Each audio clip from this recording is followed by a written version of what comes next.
Hey, Soraya. Hey Jeff, how you doing? I'm doing pretty good.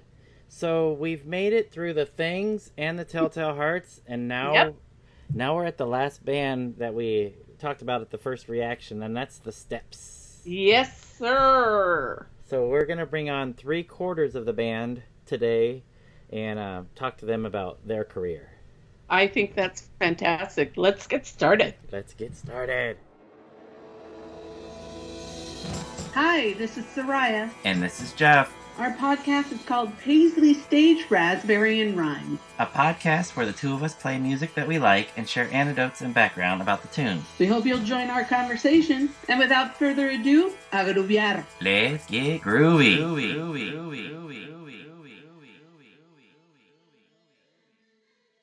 So on today's episode, Soraya and I are really excited because we've come to the conclusion and we've saved a very special and dear and band dear to my heart, and that's the Steps. So previously we did an episode. It was our episode 81 where we had our first reactions, and I played some songs for Soraya from The Things, Telltale Hearts, and the Steps. And we've already talked to members from The Things and the Telltale Hearts, and then so now we've got members from the Steps, and I'm super excited. We got three-quarters of the band on today. We've got a singer and guitarist, John Fallon. John, thank you for joining us today. Greetings, Earth people. and then lead guitarist, Tim Gilman. Tim, welcome to the show. Thank you, Jeffrey. Thank you very much. Yeah, that's you, Tim. And then also, you won't be able to see him, but on the call we have Jim Bailey, the drummer. Hey, Jim. Hey, man, what's going on? Hey. So we're super excited to have you guys on the show. And so we just wanted to say to the Steps, welcome to Paisley Stage, Raspberry and Rhyme. Glad to be here. Thanks, man. Thanks, guys. All right, John, we want to start with you. Along with your brother David, you recorded and released a 5-song EP in 1982 as the Blue Max on your own label. There you go. We wanted to know if you could share with our listeners a little bit about this release. What could you tell us about this release? The songs were written, like some of them were written when I was in Chicago. I was going to Loyola University, and David was in LA. Then we got together and finished up some of them. So, like, I'd say maybe one Dave wrote, then two of them we wrote together, then one, they were a bit of a mix because we always approached writing like Lennon McCartney, like one finishes with the other guy's song, or you have a full song finished. But it was always like both of us listed as writing it. But they were recorded in LA, I think in Sun Valley. It was a brand new studio. It was a really nice studio, but we couldn't afford much. So we went in and we had a couple hours and we just blasted them all out. Nice. But that recording actually ended up being what started the movement of the Steps, because it was reviewed in England in Sounds magazine. Oh no, NME. It was New Musical Express. And we got such a great review and reaction from that it just took off from there. Then we went back to LA, and that's how we ended up meeting Tim after that. Oh, cool. Wow. I will say with this Blue Max record, it took me 30 years to find it's rare. this. So it's very hard to get. Yeah. And once I did find it, which came about when the internet age came, and it was easier to find, because going record store to record store looking for this did not prove to be very successful. But I catalog all my records and with using Discogs online. And since I've cataloged this, I've been contacted about 5 or 6 times from people offering me $300 for this record. But yeah, that's cool. Yeah, I'm not letting go of it. That's not Right. that's not gonna happen. So. I think there were only 200 press. Oh wow! Oh, wow. Yeah, and a lot of them went to magazines in England, in Germany, and in the States. So I don't think it ever was in the shops. Oh wow! Yeah, It's very rare. Yeah. It took me the internet until I could find it. Maybe I should get a job and work like real people do. Oh no, forget it. I really couldn't cope. You see, with me, I'm afraid there's no hope. Christ, I'm almost 21.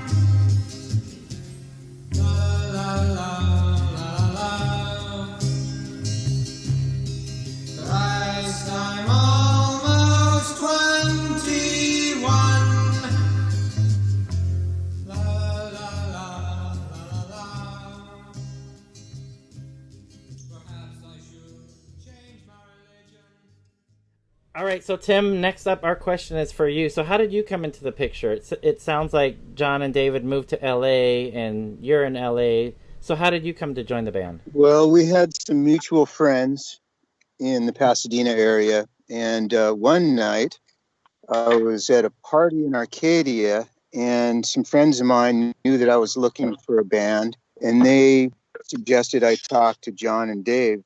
And I got their phone numbers, I believe, and called. And it turned out that they were living about 3 blocks away from my house in Temple City. So I walked over there, basically. Okay. And you know what? I remember the day vividly. That day, Dave and I were thinking, we'd heard about Tim from these other people at a party. So we were in touch with Tim. We drove over to Tim's house going, let's see if this is going to work. Pull up, he walks into the driveway, walking down wearing like a Paisley shirt, George Harrison hair, Beatle boots, and he's like, hi guys. I go, okay, so far this is good. And originally we were going to have Tim as the bass player.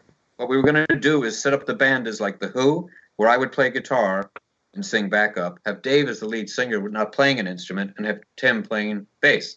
So we go into his house, into his music room, the legendary Tim's music room. And anyway, we're in there playing, and Tim picks up his guitar and plays the Beatles, She Said. And I just go, okay, he's the lead guitarist. Forget it. Let's all go with our strengths. Yes. One of my favorite all-time Beatles songs. That lick is perfect. That's what you went, Dan. Nice. Way to ace that interview, Tim. Yeah, that was pretty damn good. Yeah, the band took a direction right there into a little bit louder, a little bit stronger, and a little bit more psychedelic, for sure. But we still kept that rhythm, that mod. Yeah, rhythm. yeah. We always had like a pop influence, so Tim's right on that, yeah. That's amazing. I like that. Tim walks in the room, done. So, we wanted to ask a little bit about the first release by the Steps, the 1984 release. While it's self-titled, people commonly refer to it as the Mystic EP. There's nothing left of her life, nothing left at home. There's nothing left of her life anymore.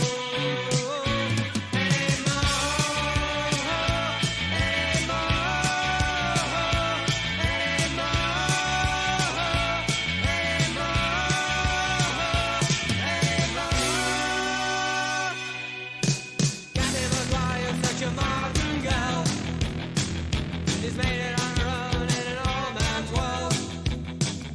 She's isolated by her own success, just because she wanted to be the best. No one out there for her. She missed a chance when she was young. No one out there for her. She missed a chance when she was young.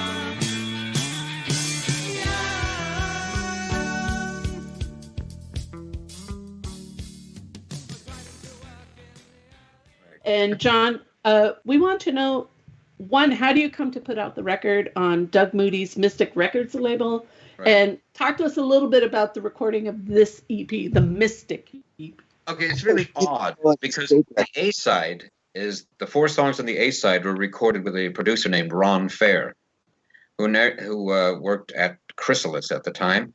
So he was really interested because another guy named Jamie Cohen from, I think, RCA or something, had heard us about that interview, about that stuff in England. So he invited us back over. He said, if you're ever in LA, come over. And I thought, well, we can get back to LA because our parents were living there. So we went back and he put us with this producer. We did the A-side, the 4 songs, and that was shopped around for a record deal.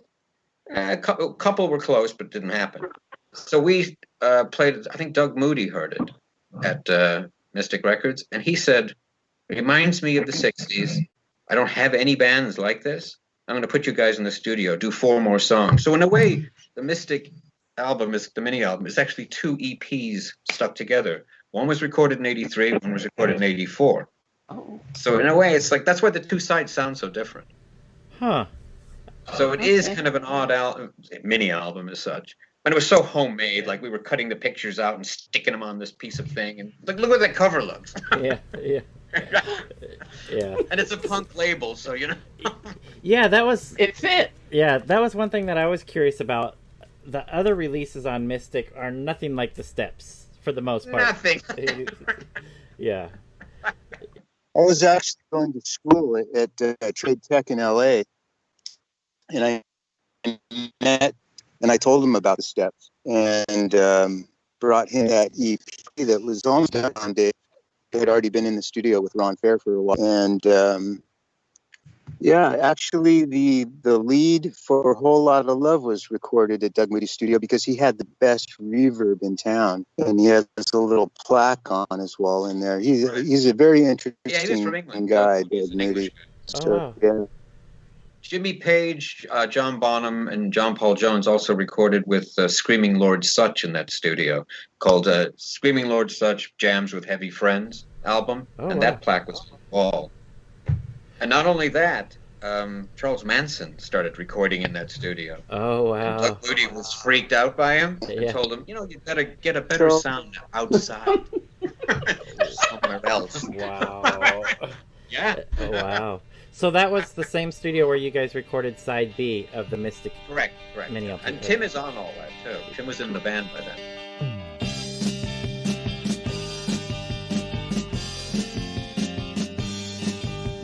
Take her, my love, have a chance to go far away. Take her, my love, though I'm far away, my love will stay with you. So don't worry, my dear, my intentions are clear. You are my girl, the only one I think I'll ever need. You are my girl, the only one I really want to please. For as long as the days and the years roll by, and I hope it works out, then I don't have any doubt. It's a long time to wait, fine, and I hope that you don't mind.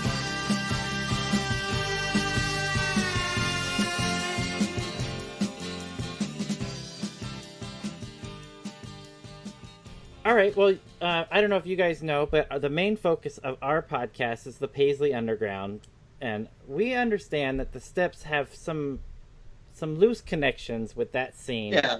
In that you guys were opening for a few of the bands. If I'm not mistaken, I think you guys opened for the Rain Parade, maybe Dream Syndicate, the Long Riders, and Green on Red, perhaps. Okay, the ones that I know we've actually played with, we've played with the Things at Greg's Club across from Capitol Records. Okay. And like Sid Griffin, I had met, and he was, I don't know, he'd invite me to shows, so I go and see the Long Riders. So I knew him a bit. The Bangles, actually, we went to K-Rock. I think Tim, Dave, and I went to K-Rock on Rodney's show, and the Bangles were running the show. Oh, wow. So Rodney wasn't there. So it was the Bangles and us in there and just playing records. And it was kind of funny. They'd take a break and go, like, send somebody out to get dinner. And they come back and they're counting the change. And it was just really all strange. And then we're just hanging out, like, waiting for that Mystic when they get played. So they did play it. And they were actually all pretty friendly. And then after they played us all, we chatted. And we're going to let them do the rest of the show. We left. So we're all in the car driving away, and then we were listening to the show, and they go, "Oh, those Steps, they were so cute." Wow. So Soraya, what do you think about this? I hadn't heard this story. Well, first of all, you gotta love any story that involves the Steps leaving and hearing about them being so cute on the radio as the show's being played. But again, it goes back to the influence again of Rodney's show, and I just love hearing this meshing of the minds on one show. No Rodney, Bangles and Steps. How do you like that? Yes. That's pretty good. Yeah, definitely. Rodney was a very low key guy, but without him, there wasn't a focal point. You got to get on his show. Then even if he's not there. I think it's a great story.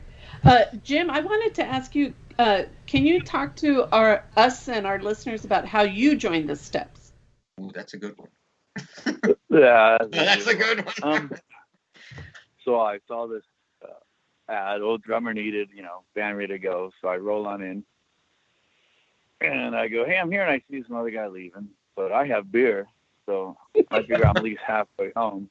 And then so they go play these songs, and I play them all wrong. And then they go, oh, play these other songs you actually know. And I go, oh, I play them all right. And they go, you're all right. And I go, let's drink some more beer. And I'm in. And it was great because we had an ad, and like Jim was mentioning, we had an ad, and we had 33 drummers audition for us. Wow. 11 each day at Tim's house. In the driveway, drummers in the driveway, like a Monkees episode, where there's drummers waiting to get in. It's really weird. Anyway, we go through the first day, we find one guy, he's like, okay, he's tolerable. Second day was kind of nothing. Third day, we're going through. Was that me, the first guy? Was that like day no, one? Oh. Jim. Okay. Jim is, on that day of the 11 drummers, Jim is number 10. Wow. Ooh! He's number 10. And then he's playing, we already know he's in the band because he was brilliant. And then Jim goes, let me help with the next guy, because out of a courtesy, we're going to audition him. So Jim goes outside and starts helping that guy bring in his drums. Here we go, set it all up. Like as if he's just a roadie, not the guy that's going to be the drummer. Wow. And he did have beer, so We actually had Nina Hagen's drummer came over to the house. He auditioned. Wow. He was like no beer. 7.5 feet tall. No beer, though, John. Thank No you. beer. Well, I was going to say that the Steps, like a lot of bands, had a little case of what I call STDS, which is spinal tap drummer syndrome. But for the most part, Jim was the drummer. So yeah. Yes. Yes. Yeah, for the most. For some of them, yes. All right. So in 1986, the band releases the first full-length album. So one of my favorite all-time albums, and it's Drop of the Creature, which I have like tons of different versions of.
And the band releases this record on VOXX Records, and the band primarily releases most of their releases on VOXX. There's other labels that we'll talk about later, but this album has a much heavier sound than the Mystic Mini LP. And can you guys tell us what influenced the sound, going from more of a mod sound into a heavier psych sound? Well, first, I was jamming together with the four of us playing together. Did influence. I mean, Dave and I were still writing some pop songs, but some of them were heavier. So that kind of mix. So jam fun. So in other words, like Jim's drumming would influence us as like, I'm going to write a song where he can do more in it. You know what I mean? Like you start writing to the way the band sounds. Okay. Which actually is more exciting than just sitting on your own going, I'm writing a song. Like anybody could do it, you know? Mm-hmm. Like we write songs that only the Steps can do. Yeah. Right. Nice. So Tim, how did you feel about this album and the songs coming together? I liked it a lot. I enjoyed it. We lived so close to each other.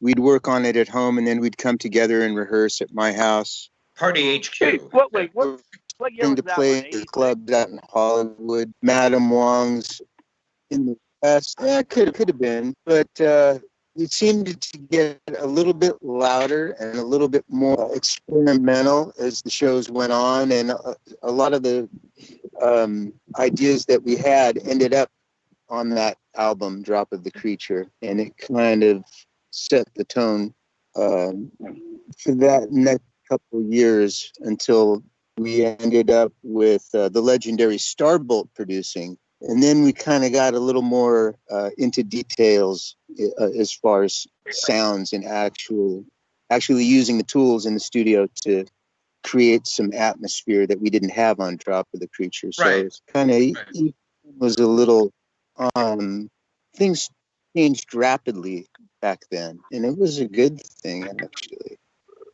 So how did you guys come to be a part of VOXX Records, and where does Greg Shaw play into this? Well, actually, it came about because we were doing, we did a show at his club. Again, it was across he called it the Cavern Club, but it even made People magazine. Wow. His thing, it was a picture of him and a lot of people we knew were in a photograph, and it was across from Capitol Records. And Dave and I were actually at the point there where we were going to move back to Ireland, and we weren't going to stay in the States. So we were just wrapping it up, kind of. So we went there to do a show for him, and there were some problems outside, and there were a lot of kids everywhere. So Greg walked up to us and just said, just play, just jam, play anything. So we did, and we were just doing like bits and pieces of stuff from Tommy, The Who, just little bits and pieces of it. And it was, we started getting into it, and people started walking back in, and people started piling into the stuff. So there might have been a fight outside or something that Greg had to go out and sort out, and then people came in. So after we did all that, then we did our set. What was amazing is Greg said right after the show, I want you guys to do an album. Wow. And I just said, well, we're leaving next week. And he said, I don't care, come back. I want an album. There you go. So that's how it started with Greg. He was completely blown away. And remember, we were the band after that. We did so many albums. We recorded for Greg Shaw more than any other recording artist.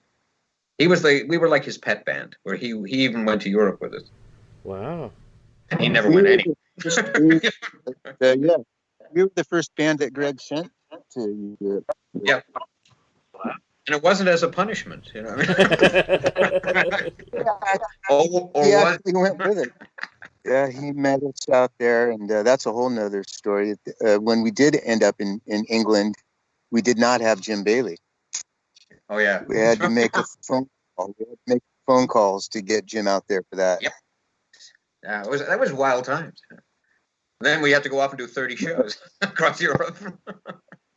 30 shows. Okay. Yeah, we did 2 years in a row, 88 and 89. Each year had about 30-something shows. So it was like almost 70 shows in 2 years. Wow. Concentrated in like 1 month here and 1 month there. But at the end of the tours, we go back to London and do an album. So it was sort of like tour, then get back, rehearse a little bit, go in the studio. It was like living like the Stones with no money. That's hilarious.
I have to ask, who came up with the name Drop of the Creature? I did. And the reason that I use that, there's two reasons. One, it sounds something mystical, like the Doors, something what they would say. But in reality, it's an Irish saying. I mean, drop of the creature means a little drop of the whiskey. Oh. So the creature. Have a drop of the creature. Cheers. There you go. Oh, yes, sir. See, so Jim brought the drop of the creature when he came to try it. I love it. Well, John, I think if I'm not mistaken, after the drop of the creature, is this when you and David go back to Ireland? And well, we had already gone to Ireland. We wrote all the songs in Ireland, and then came back to record them with the band. Okay. Yeah. Okay. And then we did it again with studio. Okay. The same formula. So as we're talking about studio, which is the next album, Jim's no longer in the band, or at least he didn't play on that album. So, Jim, what happened at that point? Jim was in San Quentin at the time. Oh. Yeah, Johnny's not too far off. I went to Santa Cruz for a year, and the demos were super good, but I couldn't get there, and they couldn't come here, so we took a holiday. But the demos are super good. I knew they'd be good, and I copped a lot of that cat's licks on the tour because they were good. Right. I mean, that's... So basically, it was about availability. Yeah, I mean, it's just like, again... And it could have been a passport police issue, but I don't want to talk about that, man. We'll let that But it sit. all went away. It went away. It's been cleared, yeah. So all it took was Yeah, the person that caused that problem is dead now. I like to use the phrase, just a misunderstanding. All it took was $49.99 and filling out a short application, right? That's all it took. I want to ask Tim a question about do you think it's right?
Ripper track, thank you.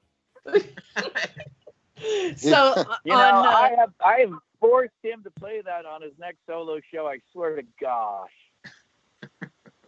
All right. This is true. I'm not a strong virtuoso. You know, I like to work on other people's material more than I work on my own material. But that was a song that I wrote while I was in Oregon at the blueberry farm that never happened. And, that's psychedelic. Raspberry. This is about my buddy, raspberry. Mike, and actually Mike's in there now. Yeah, so that was just one of those things, you know. I wasn't even sure if we were going to play music anymore, and then Greg called and said, "Hey, you want to go to Europe?" So I did have a couple songs that I brought with me over there, and they ended up on various albums, 1 or 2 songs per album. Yeah. So you're kind of like the George Harrison of the band. Yeah. Right? Yeah. So True to You formula. think it right, man. No, you were right. That's a great track, man. I was right back. So 1988, VOXX releases this. So Studio. Studio.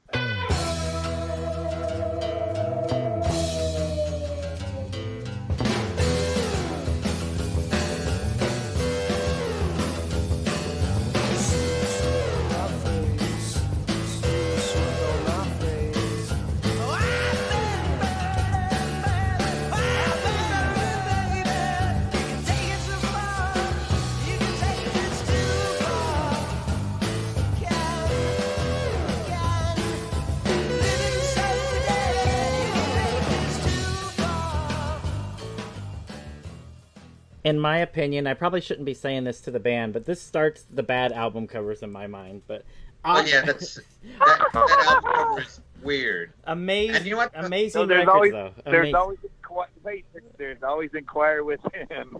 Yeah, Oh, yeah, God. that was Greg's idea. Oh my God. We'll get to that. Trust me, we'll get to that. So Greg said, "I've got a computer."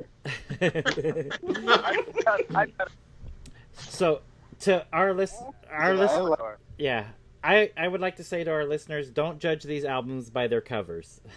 Don't. The music. the music Yeah, inside is amazing. So Yes.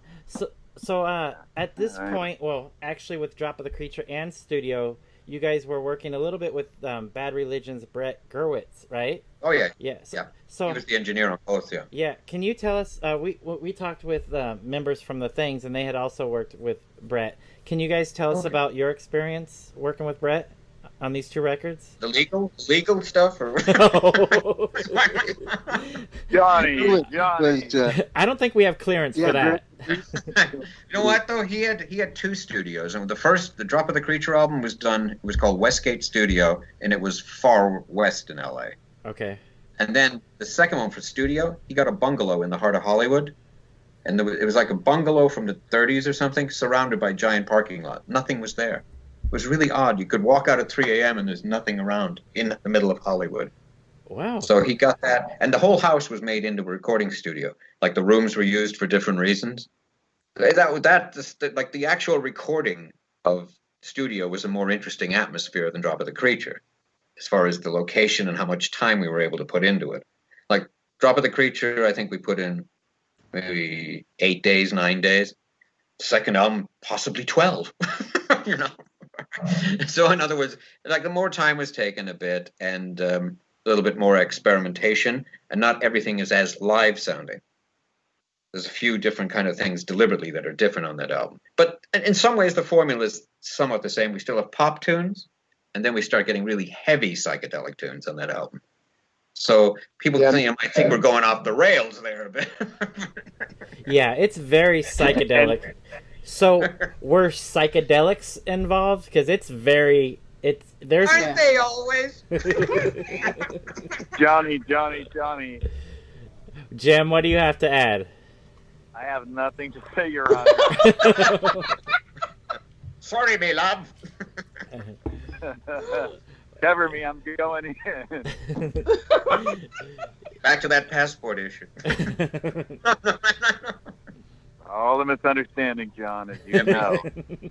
There you go. Little misunderstanding. I just like Jim's laugh. There's a very telling laugh, but I'm going to leave it there. We wanted to ask about this band compilation album that's put out by a UK label, Bam Caruso Records. Right. Tourist from Time Not Yet.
And it has a handful of songs from Drop of the Creature and from Studio. Right.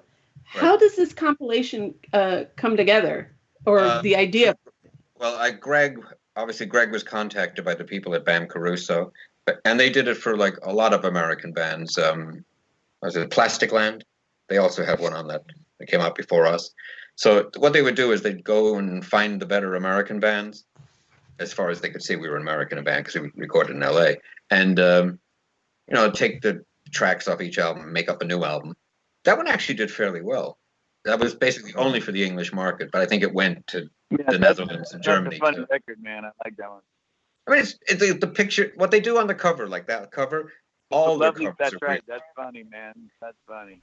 What is the cover? It looks like some kind of ruins or. It looks like a ruin, but again, it goes with the Steps imagery. Yeah. But I think that could have been generic, or that could have been them feeling the way we are. It could have been their idea of what we were about.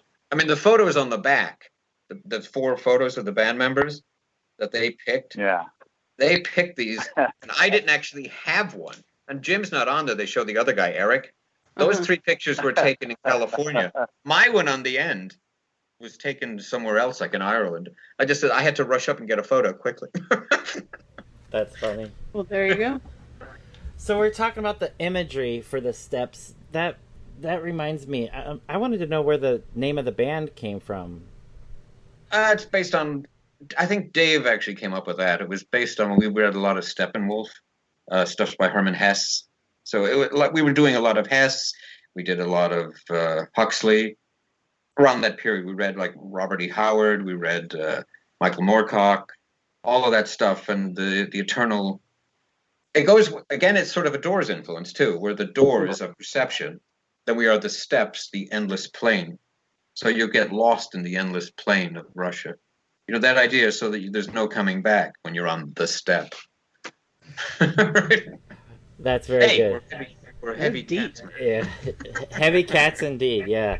Well, I will say once I started to jump on the steps, I haven't looked back. So it makes sense. All right. So John, earlier you mentioned these tours, and I don't know, Jim, if you remember when the internet first came out or first started to get popular. You and I started sharing some communications. This was like early 90s, Jim. And you sent me some Steps cassette, stuff that wasn't released at the time. Delirium ended up releasing some of it. But you also sent me a videotape. And on this videotape was behind the scenes stuff with you guys in the van, traveling across Europe. And as a fan, longtime fan of the Steps, looking at this video cassette that's basically home recordings of you guys in this van traveling across Europe. I eat this stuff up, and this was amazing for me to get. So Jim, I thank you for sending me that video cassette. But can you guys tell? Okay, let me just remind you, you're not supposed to tell John and Tim I sent that. Way to go! I never come back. You'll be hearing from my attorney. Oh, no. I mean, maybe it was a dream. Maybe it didn't actually happen. Maybe, see, with the Steps, anything can happen. So I'm fascinated. I mean, 70 shows, about 70 shows, and between 88 and 89. Do you guys have any tour stories that you would want to share with our listeners? Johnny. No. What, Jim? Some of them were good. Jim, do you have anything that you? Yeah, we were like the KOA of band touring in your budget motel in Italy, where they locked gates and wouldn't let us out until we paid the bill and these things like that. And there were some interesting episodes that seemed to last, if not hours, days sometimes, where we're locked up in this hotel because the local promoter didn't pay the bill and they wanted the money from us, and they were confiscating our van. What And about the show in Rimini? The show in Rimini where we did 2 shows. Rimini. I like that stuff. Hey, yeah, man, Jeff, it got to the point where we were getting paranoid that we were afraid of getting robbed. So one night, Jim and I went to the concierge at the hotel in like Sicily or wherever we were, and we said, "Okay, who's going to ask the guy if they have a safe?" And Jim said, "I'll ask him." So Jim said, "Do you have a safe, sir, that we can put something in?" He said, "Sure, sure." So Jim hands him the bag with all the money in it, and the guy puts it in the safe. He comes back to the counter, and he's just sitting there. He picks up a newspaper, and Jim says, "Hey, can I have a receipt for that?" And the guy dropped the paper, and he looks at Jim, and he says, "Are you questioning my honor?" No, sir, I'm not questioning your honor. No, it's okay. We trust you. And we all like went to bed with, thinking like, this is it, man. They're going to kill us. But, That's hilarious. And Tim, did we get the money out? we did get the money back. He was an honorable man in the end. There you He go. was an honorable man. I just want the world to know 4 that million he- lira. It was $28. 100,000 I'll never dinar. forget that. Are you questioning my honor? Jim, did you have anything that you wanted to add about the tours? You're making me nervous. Follow What I want Beginning. to say is, man, you should always come see the Step 5 because we're gonna smash it up, man. And that's how every gig was. We're gonna smash this up, and so you better get ready. I can tell my boys are in the mood, and here we go. And by the way, can we get some American whiskey? And that's all. That's every show is the same to me, and that's it. We're gonna crush this audience. We're gonna kill you. You're gonna love us. Yeah. And otherwise, I'm gonna start mashing the drums until they just break. But there was a show. I think it was an Italian show, and I think it was in I forgot which city, but there was live broadcast from the venue, and we went to the play, and the drum kit started falling apart. Like the hi-hat wouldn't work, the bass drum wouldn't work. Oh And yeah, man. Everybody I was remember that getting one. really pissed off about all. There was no throne for the drum set. I sat on a garbage can. That clip is out there, Johnny. I was pissed. That was a pisser. And it got to, we were all irritated, and the place was packed, like right up to where your knees are, straight back. There were people everywhere. And a guy walked on stage with a giant camera, and he's walking up to Dave with his camera in his face, and Dave turned to him and put his foot out and kicked him. And the guy went flying into the audience with the camera in his hand. Wow. We found out that he was from the local channel TV. It was live. Oh no. That's why we didn't see that clip anywhere, ladies. That was going to be the front page of the morning paper for the next day, but Dave changed that a little bit. I think that was in Naples. Naples? Yes.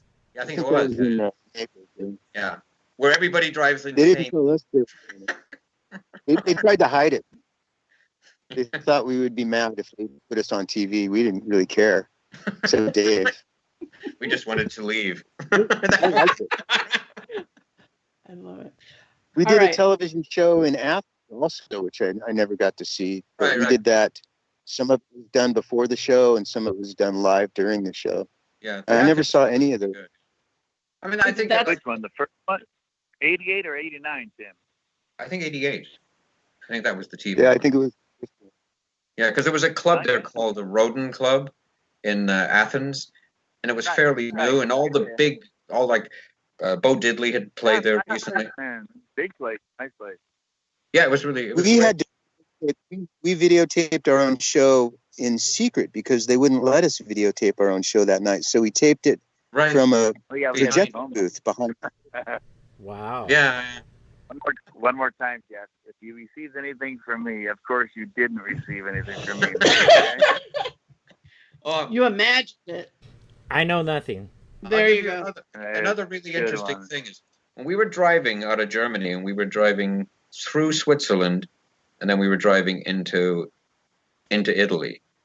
We were actually stopped at the border, and everybody had to get out of the van because the van was. I'm not going to tell all of it, but there was a Thank the you, van, John. The van was rented from Amsterdam, so it looked like 5 guys in the van from Amsterdam. So everybody get out, and they were like pissed off, and they told you to stand over there. And the Italians You could hear had the dog. machine guns. They had machine guns, Wow. and I was Yeah. going to sit down, and the guy looked at me and pointed it at me. So I stood up, and we were all standing there. And then they're pulling shit out of the back of the van, and then they saw the album. I think it was the studio, and they went, "Oh, the Steps!" No. They knew you? Yeah, you know why? Because we were just in one of their big magazines. It was like Bruce Springsteen was on the cover, and there was a 3-page article on the Steps. Wow. So they recognized Johnny, us, and they left us alone after that. It was But that- we had to give them T-shirts, police got albums. It was weird. We're gonna give up the merch so we don't go to jail. There you go. Well, I just don't want to get shot again. Again. Oh, another time we were in the Netherlands after we arrived. This would be the second tour, that same tour, and we got pulled over, and they told Dave and I to get out and look at the passports. They thought we were in the IRA. What? That was weird. Yeah. Wow. So then they let us go after, but again, that's the attitude. Wow. I remember going into. So you know what? Fuck them. I blew them up. Oh, God. Wow. You go, that's Remember that- psychedelic. I remember this kid at the border going into East Germany when it was still, before the wall, way before the wall, and Yeah. this kid that was guarding us while they checked our papers and this and that, and I offered him a record, and he was afraid to take it. Yep. He said, "I can't take it. I'll get in trouble. I'll go to jail." And he said, "I do have a record player, but it doesn't have a needle." Oh. Yeah, that was real. Yeah. Wow. Yeah, couldn't take a record. Wow. I wonder what the punishment would have been had he accepted studio. He probably would have been fired and done some jail, and maybe. Wow. Yeah, we couldn't have Western records in East Germany at that time. Wow. Right. A lot of times their record players don't play the same speeds. Oh. Yeah, they actually had that for a while. Yeah. Intentionally, so they couldn't listen to. Yes, exactly. Wow. Yeah. Interesting. Imagine the wonderful records that they had. Oh, yes, they rock. I think Jim got a phone call from that guy from that guard. I think that's what I would have been. We want to ask about Inquire Within. All right, everybody cool with that? So 1989, VOXX releases Inquire Within, an album that Rockarilla in Italy described as Hendrix meets Nick Drake. Time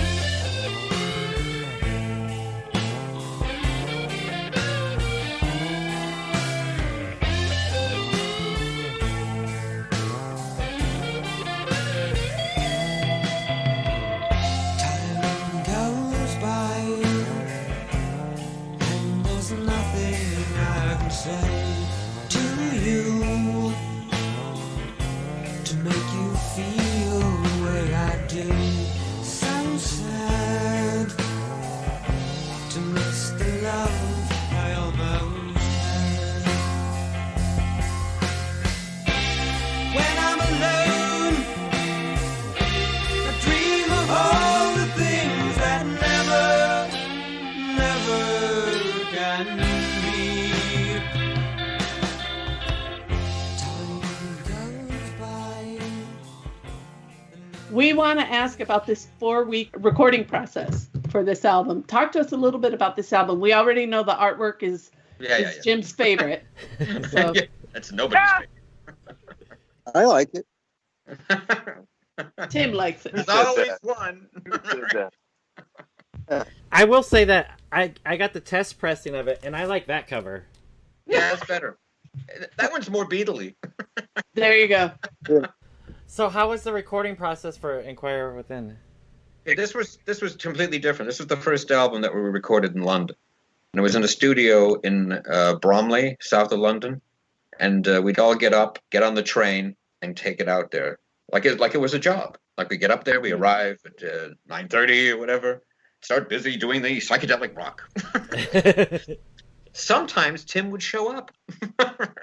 Oh yeah, showed up a little later. Yeah, a little later. But, like Tim would do, he'd come in, lazy as shit, walk over there, play something brilliant, and I go, God damn this guy. So, like, all the meat and potatoes Dave and I had to do, and Tim walks in, plays something brilliant. There you go.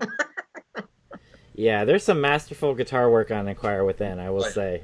As a guitar player, the guitar playing is amazing on Inquire Within. So. You and me, we cause our own misery by keeping pace. We bring our own disgrace with loss of hope. In darkness we do grope for what always is there.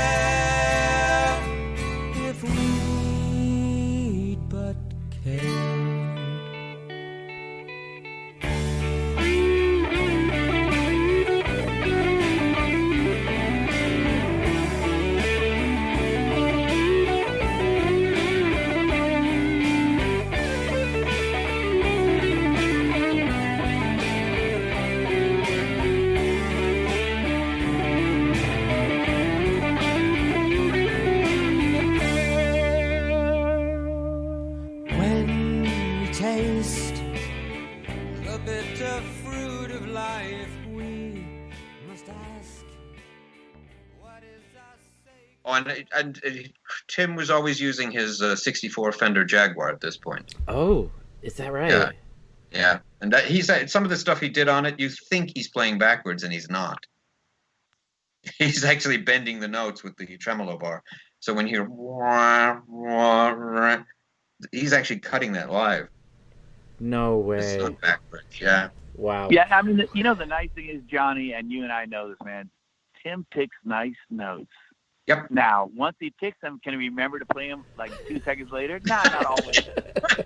But as long as the tape is rolling, we got it, man. Yeah. It is impressive. Oh my God. It's impressive. Tim, what do you say about this? Well, you know, Yeah. music has always come naturally to me. You know, I don't always pick the notes. The notes just come out. And They pick at him. that time, I was really getting into feedback a bit, and I would just let the feedback dictate where the notes would go. And sometimes they just happened to be in the same key as the song we were playing. So I would just do tracks of just feedback, and sometimes we would edit them in and edit them out. Sometimes we would double them up. And that also came up later on, skipping to Gods, Ghosts, and Men. We did a lot of that there. That's another story. But Yeah. working at, oh God, what was his name? Which At studio? Gold Dust. Goldust, Mark Dawson. Mark. Dawson. Yeah, he was a great guy, and that was the yeah. first time we He's a great recorded guy, digitally as well. We'd never recorded digitally before, and that was really fun. Well, and no, he actually, had It was still recorded he had analog. It transferred to digital. He still did it analog. He still used 2-inch tape. But it was after, Yeah. when it was mastered, it went to digital. Yeah, he was a great producer as well, great engineer. I liked him. No, yeah. He always had tea It's in the good tape. course. nice cup of tea. Nice cup of tea. There's nothing better than hearing this from Mark. Well, that was a great take, Tim. You can do it again, right? Okay, here we go. Take 2. And his other one great. was That was another fantastic take, Tim. But we're gonna do it one more time. Okay, take 18. but he would do it to everyone. Jim, So like even Jim, like I'm that was singing. fantastic. Yeah, fantastic jump, Jim. Can we do it one more time, right? Okay, take 39. Remember his other phrase, Mark would go, John, I know you're a superhero. Could we do it one more time? Yeah. Mark's studio, he had it was his house, and it was all, the first floor was all converted into a studio, and the drum kit that was there was owned by Black Sabbath. He knew, and he we man, Wow. The black one, black cases, kit. John. And he used to get all this everything that Jimmy Page needed. He worked at a music shop, so he knew Page. And he also got a phone call while we were there from Deacon from Queen. We were just chatting. He goes, "I got to take super this nice. call. Hang on." What album was that you were recording? That was Inquire Within and Right, Cry Within. yeah, Inquire Within Okay. and Harps and Hammers were both done in the studio. Okay, Right. okay. Well, Cry Within, tour, then Cry Within. I wanted to Yeah. ask you guys, so with your living situation, so John, you and David were in Ireland for a while, and I Right. think you went and you moved with Jim for a while in San Francisco? Is that No, right? but I did go back and we hung out. Okay. I'd leave every summer and go over to California and hang out. Oh, okay. My lawyer says I cannot answer that question. Okay. And then Tim, I think you spent some time abroad as well, right? No, he's Well, always been a man. I was in Oregon up until the '89 tour, and at the end of the '89 tour, our last show was in Berlin when the wall was coming down. Wow. And at the end of the show, it was in Kreuzberg. I can't remember the name of the club, but I went to sit down backstage, sat down next to this girl named Larissa, and we kind of hit it off. And she came to London with us for the recording of Harps and Hammers. And that was that great psychedelic photo session we did. Was on New Year's Eve when we took all those photos. Yes. Yeah. And I the think album so. was over. She came back to the States with me for about 6 months, and I went to LA with her. And then I went straight back to Berlin and ended up living there for about a year and a half. Wow. So how was that with the band, with you guys living all over the planet? It's terrible. Yeah. Stressful. Rotten days, It's a indeed. drag. It's a drag. Man. I would imagine it makes rehearsals pretty difficult. We didn't Please, rehearse. send your contributions and unmarked bills too. Where's that bag of money? I would say we should have stayed in London maybe for another year and to see what would happen. But One of the most expensive cities to live in. And you've got kids, you've got children involved, Timmy. Yeah, because Dave had 2 kids That's, then. you know, that was Dave. Yeah, Dave. So it would have been all different. for one, you know. That would be tough for Dave. I mean, Yeah. basically, what we ended up doing almost like a formula where we ended up meeting to do a tour. Tour is over, rehearse a bit, go in and do an album. So we never took songs out onto the stage before they were recorded. Got it. You know what I mean? We recorded them, then took them out. So in that way, they have their own they're creations of the studio, and then we do a version of it. Except for the rare drunken brawling live version of "Take That," you guys. But it was just the way it went. But I think it probably was better that way, because sometimes if a band writes a song, rehearses it, goes out and plays it a lot, you're kind of stuck in there, and it might be wrong for the studio. You might have to undo the song and reconstruct I it. dig it. So we kind of did it in a more pure way. To purity. Yeah, we didn't. Not too many choices when you live in 10 billion miles away from the next cat. Yeah. Okay, I want to ask about harps and hammers. Good idea. I'm going to do my best. There we go. Thanks, Chef. Now that one had a good cover.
This is a much more straightforward rock sound, and we were curious, what signaled this change for this album in 1991?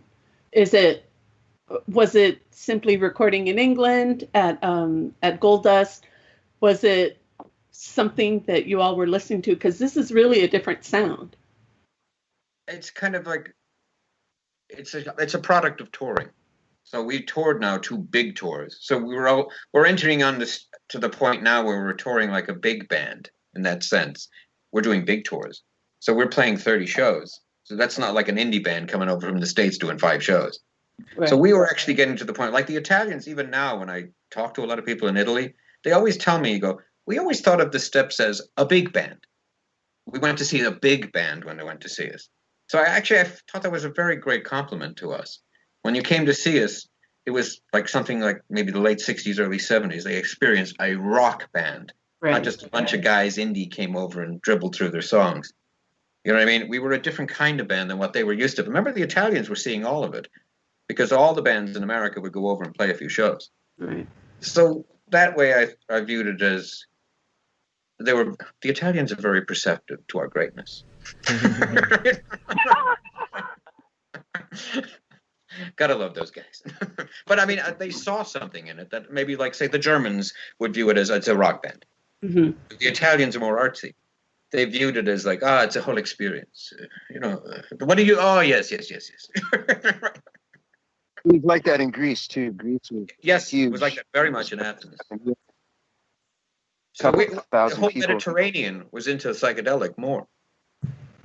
Like the Spaniards, the Italians, and the Greeks were actually into this kind of music more than the Germans, and say the French weren't into anything. And the English, it was very hard to get through to them in England. Really? Because it was so disjointed, you couldn't tour in England properly. Like, nobody would arrange tours to go up the north of England. There was no money in it. There was nowhere to stay.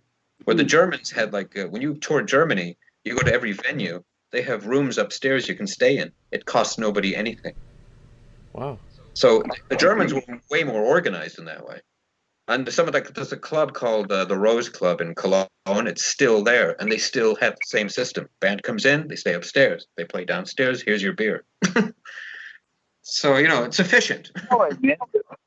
John, you saying the Rose Club is still there, man? I think it is, yeah. And then, so Tim, on Harps and Hammers, you have a couple songs on there with Keep It Clean and Key to My Heart. So how did you like having a couple of your songs make it onto a record? I mean, you had 2 songs on this one. So. That was good. I was actually, before that was recorded, I was living in San Francisco for a while, and I had some very interesting people, and that's where Keep It Clean came from.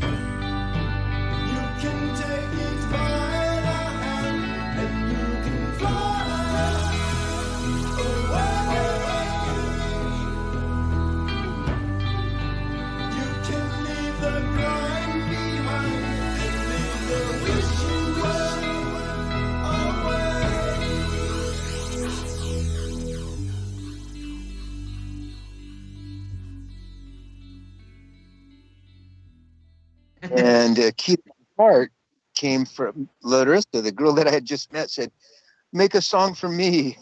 So I said, "All right, I'll make a song for you." And that was I always thought it was Key to Mine Heart. Yeah. That's the first time I've heard of it. I can see you change your wisdom. You don't need magic to let the sun in. Your colored eyes can see no longer. When you come home, you are much further. Key to my heart, key to my soul. Key to my heart, key to my soul.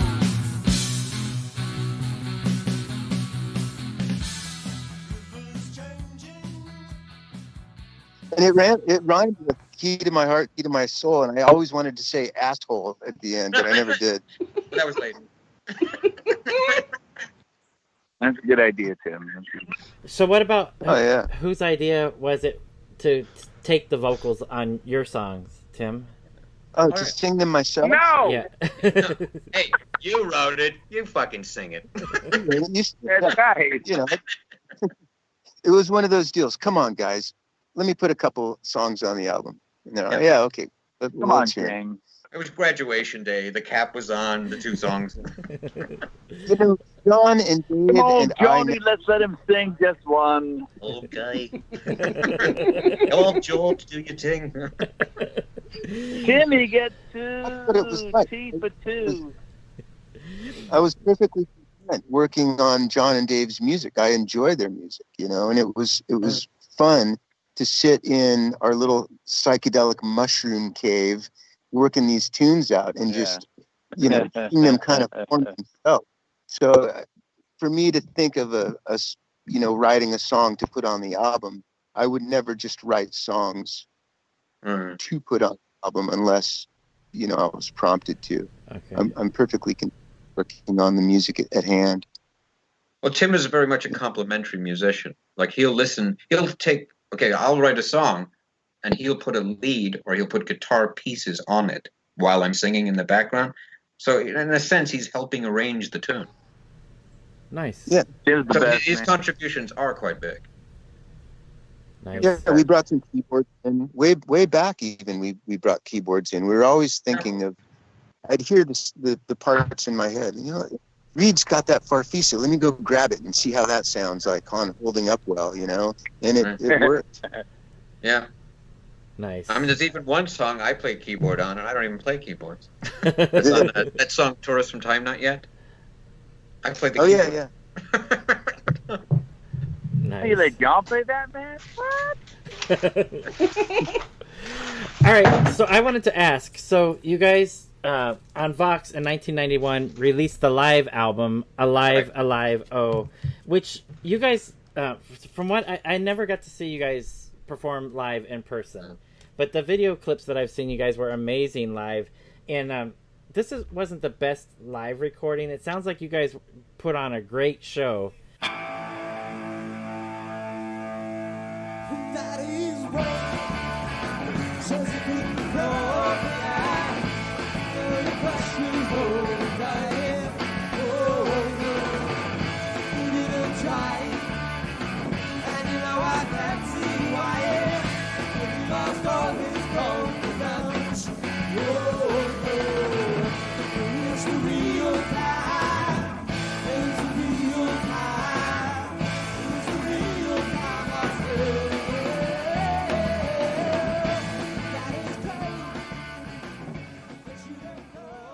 You know what?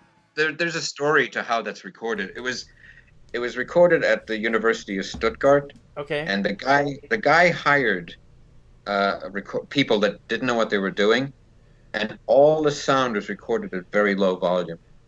I mean, it was really, nowadays you would go, wow, this is awful. It's unusable. It was so quiet. So what happened was I took the tapes with me, so I didn't trust the label in Germany to put them out properly. So I put them in my guitar case, closed it, and we left. Wow. And I brought it to Greg Shaw, and then we went to a studio in Van Nuys. And even that was odd, because we took the studio up there, he put it on the computer, and he goes, wow, who recorded this? It's like, this is unusable. So I said, that's not what we want to hear. We want to. So we worked on it a lot. And it's like the first time of putting stuff into a computer and trying to get it clearer and pull it up a bit in the volume. So yeah, it's not the best live thing a lot of things we did.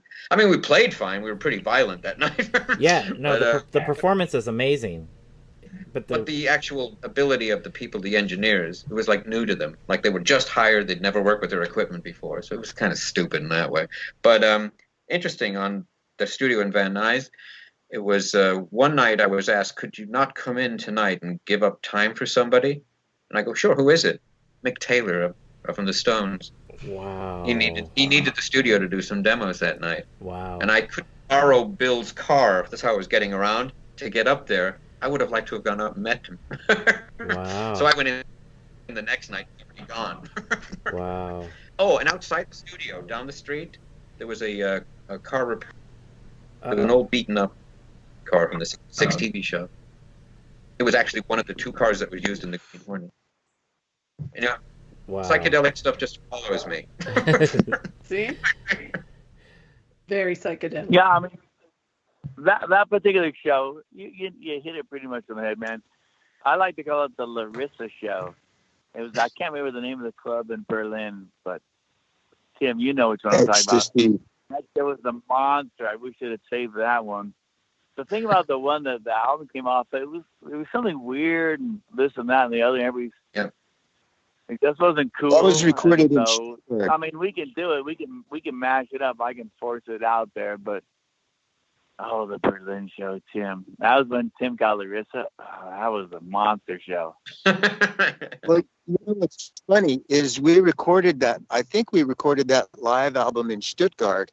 Yeah. And Larissa's boyfriend was there, told her about the Steps and said, "You got to go see the Steps." And she said, "Oh, they're playing in Berlin. Go see them." That was Wolfgang. His name is Wolfie. Oh. Wolfie. Oh, yeah, Wolfie. And what about the title, Alive, Alive, Oh? Who came up with that? I did. It's basically based off an old song in Dublin with Molly Malone. Alive, selling cockles and mussels, alive, alive, oh. Okay. That's how I use that. Nice. It's like an old song from the 1600s. Nice. Yeah. So, I'm real curious about the next release. So, another amazing cover. Oh, this is another one. Okay, can we talk about This was supposed to be my solo album when the band was already over. And we're talking about Atomic Cossack, right? Yeah. And then Greg gets it, and he decides, I'm going to put it out as a Steps album. And I'm in Ireland, and he's in L.A. There's really nothing I can do about it. Wow. So it was. We had a bit of an argument on that, but you and Greg, or you and the band? Yeah, me and Greg, because he shouldn't have put it out as a band album because the band didn't play on it. So that was re-released later on CD by Delirium, Richard Allen. He put it out properly as a John Fallon album. Yeah, because that was done actually with Mark Dawson at the same studio in London. Okay. So can I ask a follow-up question about some of the Delirium releases? So in 1997, the UK label Delirium Records comes into the story of the Steps, releasing Drop of the Creature Studio on CD with bonus tracks, as well as a rarities CD. Sometimes it's just not worth saying sorry. Sometimes it's not worth the pain and the folly. I said sometimes, 'cause sometimes it is. The TV shows you a movie star in a burned out building and a bummed out bar.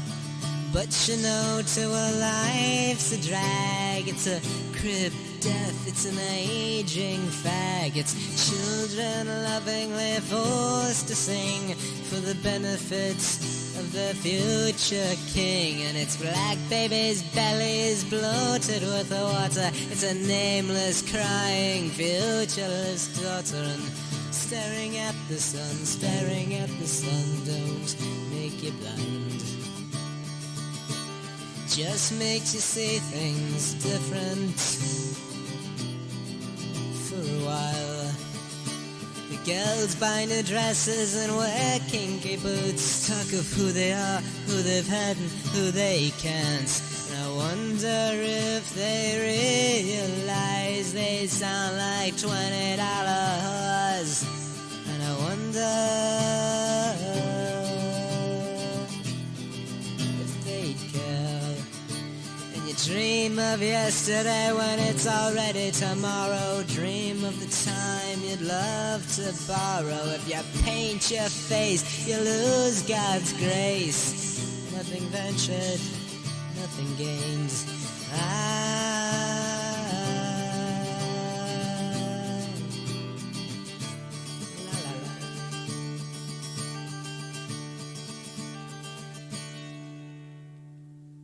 And then a new album, Gods, Men, and Ghosts. Right.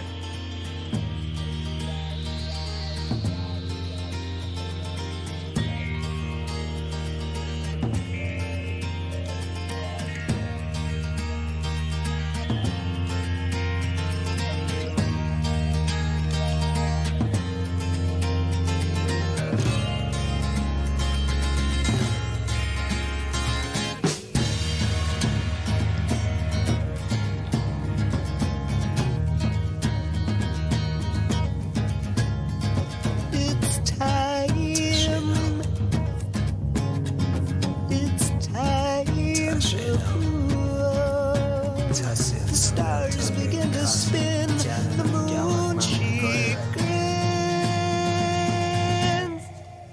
A grin. It's time.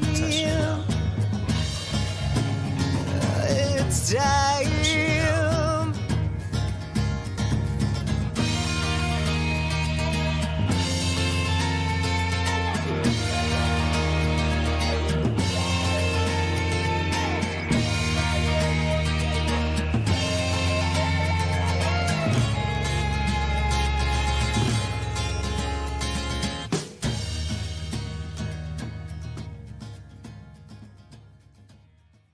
How does Delirium walk into this picture and then this recording of Gods, Men, and Ghosts? Okay, Richard Allen was a friend. He ran a magazine in England called Freakbeat, and he heard "Drop of the Creature" in a record store in London. It was like they were known as the two Bills. This Bill guy and this other Bill guy each owned half of a record store, but they were both into the Steps, and he was in there and it was being played. And he goes, "Who is this?" So he played it for him and he saw it. So right away, Richard made a thing where he interviewed me. Well, I was in Ireland and he was in England. He sent over a cassette tape with questions. This is pretty primitive back then, and I would answer them on another cassette, and then we'd mail it back, with the answers. Wow. So he did it that way. We were in issue number 4 of Freakbeat magazine. Freakbeat, man. Freakbeat. Yeah, and there was a flexi disc, which is quite rare, and it was the History Hates No Man on the A side, the Steps, and the B side was the Bevis Front. But that was kind of nutty. And then we went over in '88 and we met Richard, and he was a good friend really at that point. Super nice guy. Oh yes, yeah. I still know him. I still talk. Like I talked to him 2 days ago, and he. Me too. Yeah, big man. So he became, by the end of around 1990, he kind of became our manager, is whatever that means at that point. And he got a P.O. box out near where he lives, and that was the Steps P.O. box. And eventually when things fizzled out, he got a P.O. box, and that was Delirium Records. So what happened was a few years later, he wanted to put everything out that he could. And so he asked to put these out. Yeah. And I had... yeah, definitely. What is it? I got an attorney in Chicago to sort out the legal problems with Greg, because they kept pressing records. And they never paid us ever. So they kept pressing. And I know that Drop of the Creature was the biggest selling album they ever put out, because Greg told me it was. Why would he tell me it if it wasn't? What did Susie tell you? Susie, yeah. As a person, she's fine, but just face it. They're never going to tell you the truth. There's no way of ever knowing. It all rhymes with what? Greg's line was, we'd say, "Greg, how many records did you sell?" He said, "I sold as many records as were pressed." He never gave us the number. Wow. But big picture though. I really have nothing bad to say about Greg. Of course, no. Man. I've always loved him. Of course, man. He's How can you not like Greg? Come on, man. Think of all the albums he did put out. We put out 6 albums by him on his label. Right. Think of all the cats, but it doesn't matter. It really Greg matter. Scott was in Hollywood with Susie. Their warehouse was incredible. We used to go there, and they'd let us go through single line Buffalo Springfield test pressings, and he'd let us take home all the records. And it was just a place where you saw the Droogs and the Leaving Trees, the Screaming. The Droogs, all these Rudy that were just like us were in that warehouse. If Big Shaw didn't exist, a lot of that probably never would have happened. Right. Oh no, definitely. We died that. I wanted to say that Gods, Men, and Ghosts was an amazing album that came out almost 10 years after your last album. There was pretty much a 10-year break.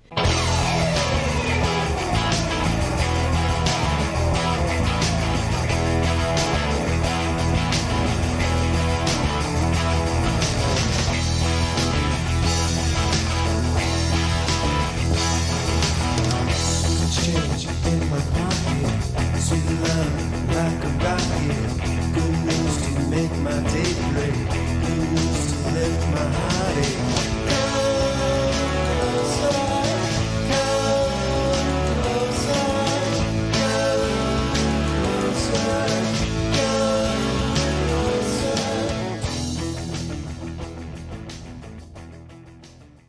and the record is just incredible. At first I thought, what are these guys going to do 10 years later? But it sounds really cohesive, and in my opinion, it's a great album. You guys knocked it out. You know what it is? That's almost our White Album. That's what that is.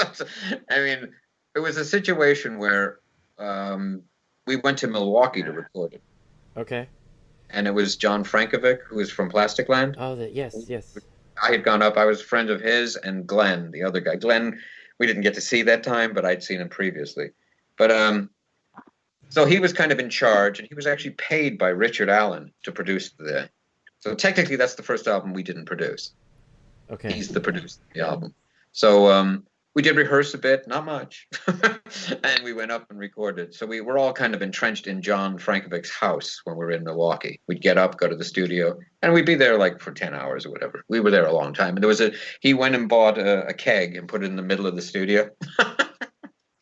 Like a big keg. Did Jim have access to the keg? Fallon came walking in one day, and I didn't. I knew that was a mistake, but I. All right. He has to be the keeper of the keg. Minder. All right. Well, I wanted to talk about this record, or this compilation. Right. Yeah. So in 2013, Cherry Red put out this compilation. It's a 2-disc album. And if any of our listeners don't know the steps, I say start with this one. It's got music from all of the albums that we've discussed today. It's called Green Velvet Electric. How did this come about, you guys? Richard Allen, I think, was the in-between guy that got that going. And Cherry Red. I mean, I thought it was interesting that they decided to put out a double album with so much stuff. There's 41 tracks on that. Yeah, there's a lot of music. In fact, if you look carefully, the entire Drop of the Creature album is on that. It's like they snuck the whole album on.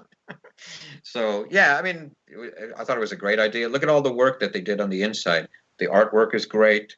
The mastering is great. Everything is right. Yeah, the booklet is amazing. Yeah.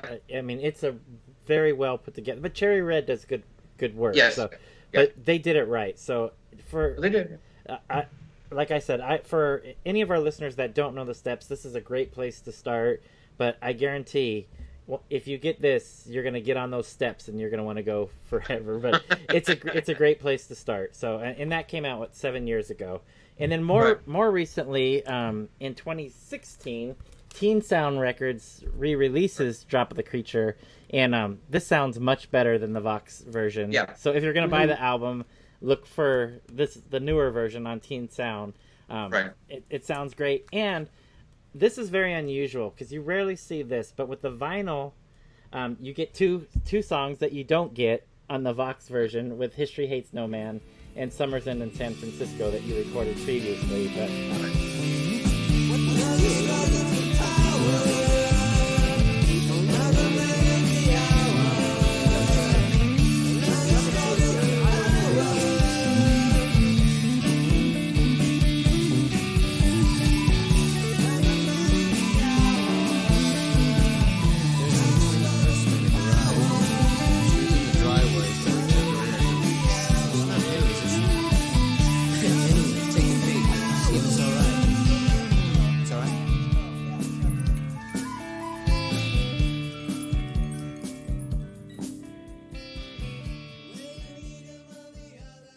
you never get extra songs. Johnny! Yeah. So can you tell us a little bit about the Teen Sound Records coming into the picture? The guy that runs it's Misty Lane. He used to run a magazine. He ran it's a shop which is closed now, but he had a shop in Rome, and he had mail order business which he still has. It's Massimo Del Pozo. He and I've met him twice. He's come over to Vegas. Yeah, he came over here. And we had him DJing and hanging out. He was over here buying records. And he put him in a car and he'd drive across the whole country buying old records to bring them back to Italy to sell them. So every time he's in town, we get together. And this Drop of the Creature is one of his favorite albums. So we just said, okay, well, let's do that one. But let's do it, he said, a gatefold sleeve. So, the nice pictures and all. I mean, again, he did a great job. I mean, a lot of the inside is his idea, actually. Yeah. So, no complaint. Again, and it's another taking of older Steps music and just putting it in a presentation that just looks fantastic. Absolutely fantastic. So, yep, if you're going to get Drop of the Creature on vinyl, I recommend that version for sure. Oh, yeah, definitely. And I think that might even be easier to find now. There's always a version of John's naked on the cover, but that's very rare. Very rare. I buried Yoko. Oh, no. That's at least 300, man. Yeah, John gave me Yoko's phone number, and I actually called her. Yeah, I had it. Yeah, that was weird. That was weird. Also, Pete Townsend's phone number. Remember at Eel Pie Island At, recording Pie. studio? But I called Yoko and asked her if I could send her one of it was our first record. And she said, sure, send it to me. I'll listen to it. And I said, what's your address? And she said, well, you got my phone number. You can find my address. She never gave it to me. So. Oh, but you did talk to Yoko Ono on the phone. Wow. Yeah. That's amazing. Yeah. John had her phone number. Yeah. At the Dakota. Wow. Dang. And I said, give it to me. I'll call her. So I did. Wow. I did not expect that to come up in this interview. There you go. See? What more do you want? At the time. But I did get a letter from Pete. That was nice. He said, sorry, I don't listen to unpublished music. Then you could never listen to his own song because he didn't publish it yet. Yeah. There you Eel go. Pie. There you go. Well, I wanted to ask, and for our listeners who inevitably are going to hear a lot of Steps music on this episode, where can they find your music right now? What are the best places? Do you guys have a lot of it is to the point now it's streaming on Apple Music and Spotify. A lot of it's actually put up on YouTube. Like when you do the deal with them, they put everything up there. Mm-hmm. Plus, I mean, there's a Steps channel as well with a lot of live videos on it from the old days. And plus, like the stuff, what I'm doing now with the laissez-fairs, it's like everything from 83 to now is on the channel. It's lots of stuff to take a look at. Jeffrey, you may not publish the video I sent you, man. You got that? What video? I don't know what you're talking about, Jim. Thank you. My lawyer said I'm not allowed to mention the video. There you go. My attorney says I have to say it to you. That's what the sheriff said. And do any of you have like a Facebook or a Twitter or an Instagram that we can direct our listeners to? Okay, yeah. I have a Facebook page for the Steps, so you can go to that. I have a Facebook page for the laissez-fairs, and I have a personal page as well, John Fallon. And there's an Instagram one that says Steps John Fallon, so you can find it on Instagram. What's left? Oh, and the YouTube channel. Yeah. Okay. Jim? No. Tim? That was rather quick. I mean, for Jim, Johnny knows how to find me. I mean, even for Jim, we had to go through 3 different people to get to him. So.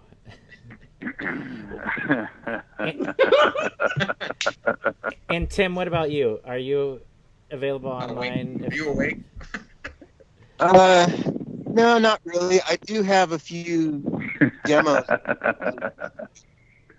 Secrets, Tim. Those are secrets, man. Secrets. Yeah. There's some stuff, a few songs out there, but I've been fortunate to be able to see Jim quite often, and we've been dabbling a little bit. And we're coming out to get you, Johnny, so get ready, man. Yeah, we are. We got about a couple dozen songs that we just don't have time to go into the studio and record, Well, things Tim have just has been actually played on 5 songs on the laissez-fairs. Tim is on That's true, man. 4 songs. Tim's a man.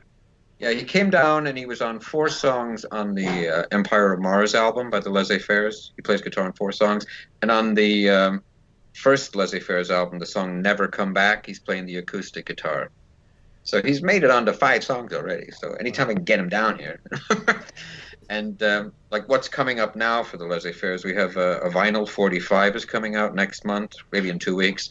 It's on Hypnotic Bridge Records out of LA.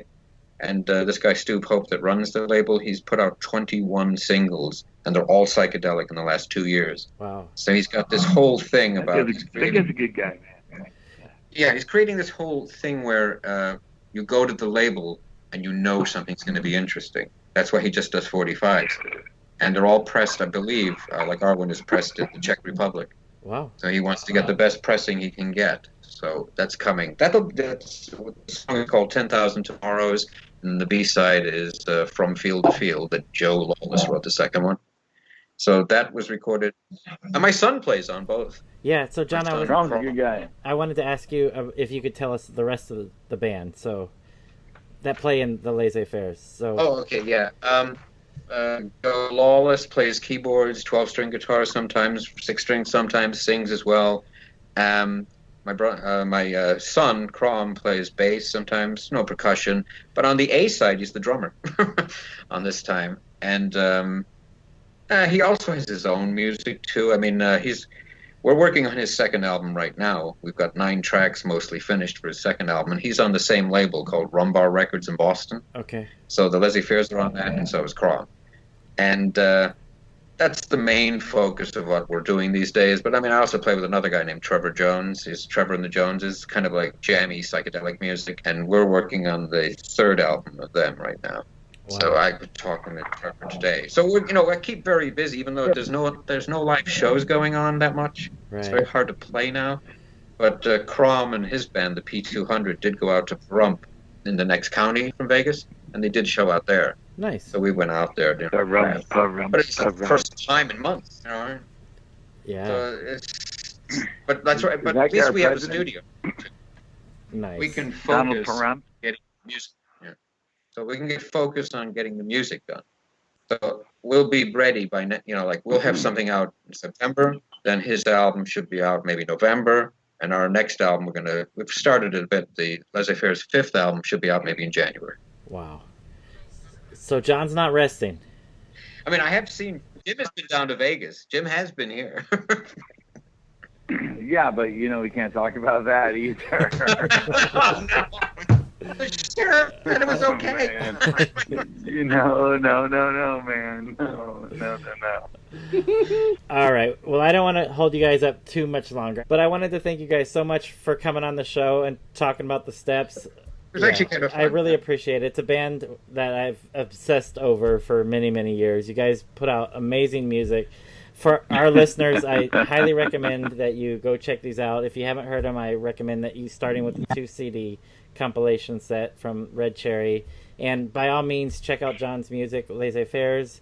And Tim plays on a few of those songs. For sure, man, for sure. You guys, thank you so much for spending a little bit of time with us. Thank you very much. And, we'll be sure to share some links where to find it. Come on, man. All right, you guys. There'll be a lot of editing. That's all right. I got an editor, and I've got scissors, and I got tape. So, all right, you guys. Thank you so much, and you guys have a wonderful evening. Cheers, guys. Thank you. For putting this together. It was all fun. right, thank you so much. All right. Over and out. See you all later. All right. Over and out. 10-4. We'll talk to you later.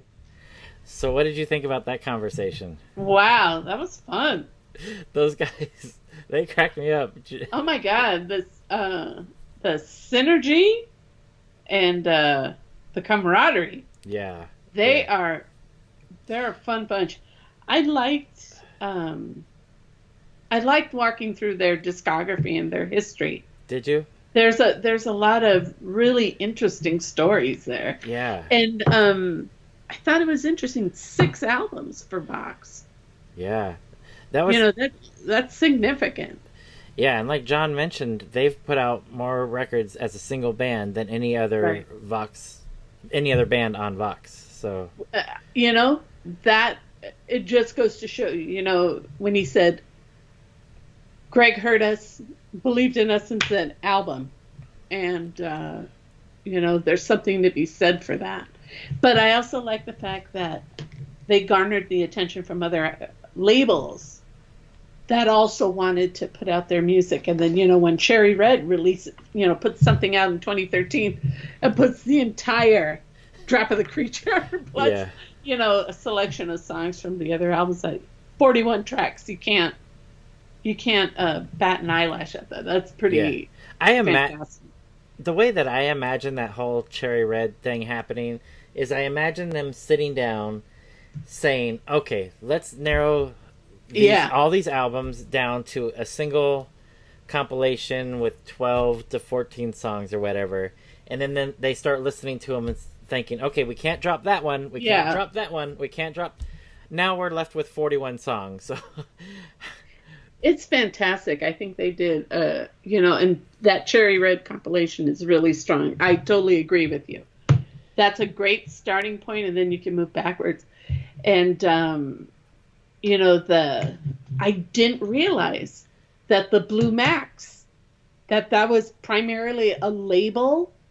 It was really a release for media or for other label. It just wasn't meant for the market. So how amazing that you have a copy. Yeah, that it literally took me 30 years to find, and I couldn't find it until the internet came around. And even once the internet came around, and I had it on my wish list for eBay, I had it on my wish list for everything, and I couldn't believe it when I finally got my hands on it. And then I like I said, I listed it in my catalog, and I've literally gotten emails from people saying, I'll give you $200 for it. I'm like, I'm not selling it. How about $300? And I'm like, I'm not selling it. And they're like, please? And I'm like, no, this took me so long to find. I will not let go of this record. It's fantastic. Yeah. And a couple of songs are on the Delirium release for the Rarities record, so you can get a couple of those songs on there. But to actually get that vinyl copy, I would be surprised if anybody could find it. But this is one band that there's probably been a dozen or two bands that I've really obsessed about, and the Steps are definitely one of those bands. So to me, this was an absolute treat to have John, Jim, and Tim on. And I mean, I may have talked to Jim in the past, but maybe not. I don't know. Now I want to see all these things that you, wink, wink, don't have in your possession. I don't have anything, Soraya. You ain't got nothing? I've got all right. nothing. I've got you nothing. And I are going to talk a little later. One of the things that that really struck a chord in me was listening to Tim talk about his songs, because I couldn't find a guy more chill than Tim. Yeah. And his songs are great. Yeah. You know, the ones that he's penned, they're great songs. They are strong songs. And, the way he talks about, and 2 songs. And so when he and Jim were saying at the end, we've got like 12 songs that, we don't know what to do with. I'm like, all right, I'm listening. You've got my attention. Wow. Exactly. So, yeah. I want to hear those. I'd like to hear those. Hopefully they can flesh those out. So what a fun bunch of guys with great chemistry. Excellent. And something tells me, Jeff, call me crazy, I think we just barely skimmed the surface of some of those touring stories. Oh, yes. Oh, boy. Because considering Jim was... his go-to answer was, my lawyer has advised me not to discuss that. But think about the things they saw. They saw the Berlin Wall coming down. They were in Europe during a really key time. And then, come on. When a dude like John Fallon's got Yoko Ono's phone number, right?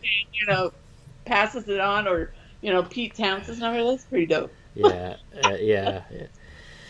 All right, so this was a great way, in my opinion, to end our mini-series from VOXX bands, and one of the most prolific VOXX bands we end with, and definitely a personal favorite of mine.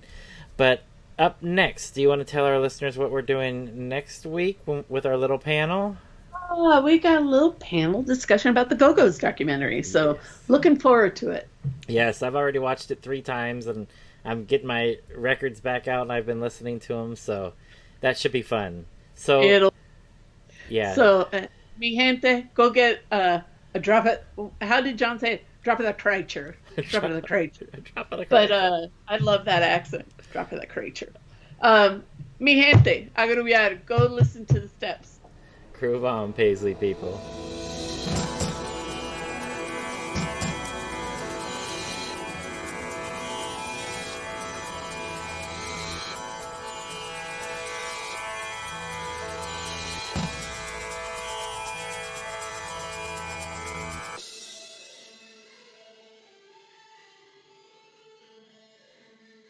I just Get saying, off I'm the sitting. floor. I'm sorry. I'm sorry about the Skype thing, but I'm sitting out in the backyard. It's a lovely, lovely afternoon here. It's really We don't nice. know if he's wearing pants. Well, We don't know if any of us are. my lawyer says I can't answer that question. Okay, thank you. Artie Fufkin! Kick this ass for a man, will you, John? For a man. I love it.